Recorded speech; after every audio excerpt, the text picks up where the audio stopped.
So you have a house and you're trying to decide if you should rent it or sell it. Well, let's talk about it.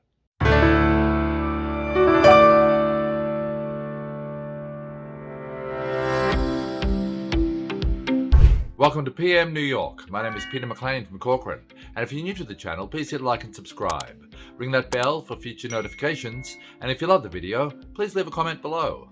Always love to hear from you. If you're a homeowner ready to make a move, you may be thinking about using your current house as a short-term rental instead of selling it. A short-term rental is typically used as an alternative to a hotel, and they're an investment that's gained popularity in recent years. According to a Harris Poll survey, 28% of homeowners have considered using a rental service to temporarily rent out their home for additional income. Owning a short-term rental can be a tempting idea, but you may find the reality of being responsible for one difficult to take on. Here are some of the challenges you may face if you decide to rent your house instead of selling it.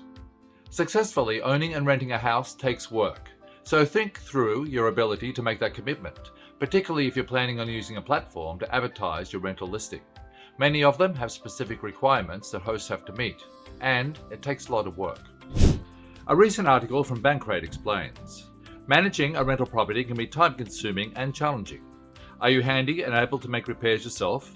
If not, do you have a network of affordable contractors you can reach out to in a pinch? Consider whether you want to take on the added responsibility of being a landlord, which means screening tenants and fielding issues, among other responsibilities, or paying a third party to take care of things instead.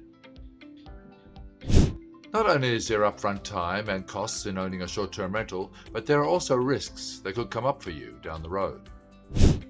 Investopedia warns, risks of hosting include renting your place to rude guests, theft or damaged property, complaints from neighbors, and potential regularity violations, depending on your location.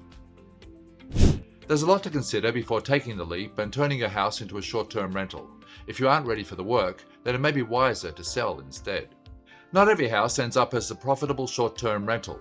One of the biggest factors is where your home is located. The less likely your neighborhood is as a travel destination, the fewer requests you're likely to get from potential renters, and that impacts your bottom line. An article from the National Association of Realtors advises, when it comes to the viability of profitable short-term rentals, consider factors like location, amenities, and whether the property is appealing. Most people seek short-term rentals in locations where they vacation, so proximity to attractions is important. Likewise, the property should cater to a variety of travelers. It's smart to do your homework and learn how much rentals in your area go for, how much business they generate throughout the year, and how this compares to your goals. Bottom line, converting your home into a short-term rental isn't a decision you should make without doing your research. To decide if selling your home is a better alternative, let's connect. If you'd like any further details about what we've talked about today, or indeed anything real estate, my details are in the description below. And that's it for another episode of PM New York. My name is Peter McLean from Corcoran, and if you haven't already liked or subscribed, do so now. Ring that bell for future notifications, and if you love the video, please leave a comment below. Always love to hear from you. Okay, take care, and I look forward to seeing you all again very soon in the next episode of PM New York.